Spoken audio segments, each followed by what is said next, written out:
All right, welcome back to the show. Sully, interesting trivia question. Matthew Dellavedova played great last night. He had 19 points to lead the Cavs. My boy LeBron only had 15, but that's okay. We'll get to that. Now, who knows the name of that Iraqi American kid who hit the big shot from St. Mary's in the upset one of those years? It's not me. I can't remember. Okay. Well, if you don't know, someone out there's going, yeah, it's. If you don't know the answer, don't leave everybody hanging. Let's get to the rest of this. They can come to the next show. Surprise hero for the Cavs was an undrafted free agent from which college? That would be St. Mary's. Oh, I thought you had already given the answer. No. You know, I just don't listen. You just don't. But you wonder know what? $5. Thank you very much. Pleasure doing business with you. So much for my Clipper Bull final. Well, I'll tell you what. It was amazing when you look at what the Cavs did last night because they were without Kyrie Irving, who's starting to irritate me at various times as a player. I don't like a lot of decisions that he makes. And at times in the regular season, it's okay. You know, there's an adjustment period to LeBron. Now it's starting to get on my nerves. Having said that, he was out, and he's a terrific player. And have no fear, LeBron is here. Sully, this is why they should vote for the MVP after the playoffs. That's the reason. Because LeBron is the most valuable player in the league, and he's going to show it and has shown it during the postseason. It's the most important part of the year. Why would you not include the most important part of the year for the most important? And I actually agree with you because the MVP in basketball is not out of the playoffs. So the playoff performance, you're not going to leave somebody out who was the MVP for 24 and 58 team. That doesn't happen. Good point. The point is that Curry might still be the MVP after the playoffs, but you're right. If you play 28 or 24 playoff games, they're the most important games of the season at a much more intense level, we find out. And yes, LeBron should be the MVP every year, even more so than Jordan, because I think in the playoffs, he guards every position on the court. He's a post-up player. He shoots threes, and he's the greatest clutch shooter maybe in NBA playoff history. He facilitates. He's everything. He might be the best player ever. So I just happen to like MVP arguments. I like the argument. And the argument of make your own team better, more important to your team, you could shoot that down and just say it goes to the best player, but then it's not as much fun. Right. Well, he deserves it. By the way, Sully, have you heard that this question is out there? There are people that think that LeBron couldn't beat Michael Jordan in a one-on-one now. Jordan at 52 years old or whatever he is, that he couldn't beat him now. You know what? I think he might have been able to beat Jordan on a given day. I mean, they probably, if they played 10 times, I bet they'd go 5-5. Jordan in his prime and LeBron right now. Absolutely. To suggest it could happen now, those are just goofball people who don't watch the NBA. I don't want to give them the time of day. Come on. Oh, it was so much greater in those days. Watch the games, folks. Well, part of the problem is that people, especially younger people, they look at Jordan as this mythical figure. Sully, I had this conversation with my son. He wasn't old enough to remember Jordan, so he didn't really understand his greatness, and I think that it's become overblown. It's been exaggerated by time. Just the same way that I looked at Mickey Mantle like he was just this, greater than, larger than life person. I don't consider Jordan the greatest player ever. I consider Magic Johnson. Jordan didn't win a title his 7th year. Now then he won 6 at a down time in the league, in my opinion. All right, so don't take it away. And he had very good players around him.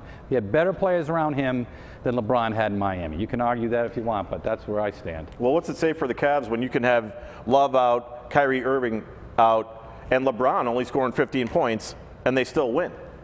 Tells you the Bulls are a joke. Their starting front line shot 2 free throws in the entire game. I don't know why I ever loved them. Gasol is hurt, but they're just not that good, and they're soft, and Derrick Rose is soft. You don't, in an elimination game at home, you don't score 15 points. If you're a former MVP, you score 30. So when you look at, is this going to be enough to save David Blatt's job, you think, now? Here I am 4 days ago thinking David Blatt's about to get fired because he's taken the best player in the league and not including him in the last shot of a game. Now I'm 4 days later actually thinking that, you know what, this guy's going to be around for a while. I think LeBron will decide. How about Tom Thibodeau? Because, Sully, there's a lot of talk right now. Tibbs is gone. I think he was gone even if they made the finals. I don't know if Blatt has to win it. He might have to win this next series because they're going to be a huge favorite. I don't know if they should be, but whoever wins that series, and I'm not very high on the Hawks right now, I think Cleveland should win. And he'll be blamed if they don't. Well, Thibodeau's his problem, too, is that he's going at it with management, which has never very good for There comes job a time security. where it's time to go. All right, Sully, I don't know why, the Hawks, they're playing better now. They're up 3-2 in the series. So why are you down so much? I was down on them early. I'm not as much now. And you know what? Let me just say something. I didn't mean to interrupt. Well, I kind of did. I kind of did mean to interrupt because I just did it. No, but if I do it, it's a big deal. Because you do it all the time. Oh, yeah. Don't interrupt me. Having said that, at the end of the season, they weren't very good. They were like 7-8 in their last 15 games. It's not just the playoffs. This started before the playoffs. Well, Buds, whatever you call him, he was resting guys. It was killed my fantasy team, I know. So there was we that. care about that. But they're a more finesse, softer version, much softer version of the Spurs. He came from the Spurs. But you look at their power forwards. Duncan's the greatest power forward ever, gets to the line, does everything. Horford's a guy who shoots from the outside, never gets to the line. I don't think their front line is good enough to create the situations for another team, foul trouble, and get to the line to go far. I think they're a little too finesse of a team, and nice team, but now we're talking about, can you get to the conference finals and win? They could probably get there but they're not going to the finals. All right, well, let's just say that they're going to get through this series, and then they have a banged-up Cleveland team that they're going up against. So LeBron's going to be LeBron, but is there enough around the Hawks, balance-wise, to overcome a team that may not have Irving, although I would imagine he'll be back by then, but not at 100%, that is lacking depth and doesn't have Kevin Love, one of the top power forwards in the league? I guess now and you might agree that I'm deferring to LeBron. I think he gets them. So you're coming around. I think he gets them there somehow. I really think the Wizards have a shot here if John Wall is healthy. If John Wall is healthy, Sully has got 5 or 6 broken bones in his hand. No. I don't know how the guy's playing. Who is healthy, right? Every team has their problems. So he's not going to be 100%. If he can play at a higher level, and then they could still win this series. Maybe I'll end up coming back around on the Hawks because they do play a really nice brand of basketball, but post play is so important in the playoffs, and they just don't have enough of it. I'm starting to come. I don't need to come around on the Wizards or on the Warriors, but I had my doubts about them because I questioned whether or not they could sustain the outside shooting in the playoffs when people are actually guarding them. Unlike Game 48 of the regular season, when everybody's taking a nap and the Splash Brothers are sitting around a three-point line playing pig. Having said that, they have people guarding them now, but you know what else? They're guarding the other team.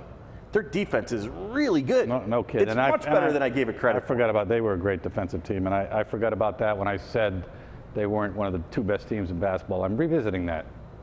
All I want you to tell me so I can sleep at night is that the Rockets aren't going to be there. Please? We're sports writers. We're supposed to be objective. I'm not objective about this. I do not want the Rockets to win another game as long as Dwight Howard is in the league. That means this year, next season, in 4 years, I don't care how long he's there. I want him to lose every single game. My guy is Josh Smith, one of the great losers in recent history. He gets hot for he's gravy training with that team. He will not shoot well, and the Clippers will win Game 7. I'll predict that right here. All right, Sully, we need to take a break. When we come back, we're going to be talking some NHL here on the Bucky and Sully Show.